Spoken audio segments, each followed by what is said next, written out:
రెండు కన్నుల మనిషి బ్రతుకును గుండె కన్నుతో చూడరా, ఎదుట పడని వేదనలను నుదుటి కన్నుతో చూడరా.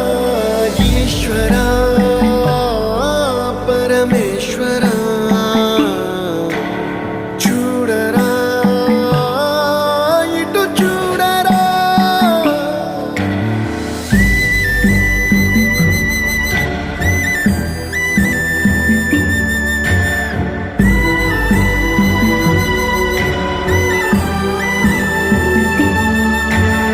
దారి ఏదో తీరమేదో గమనమేదో గమ్యమేదో, లేత ప్రేమల లోతు ఎంతో లేని కన్నుతో చూడరా. చీకటేదో వెలుతురేదో మంచు ఏదో మంట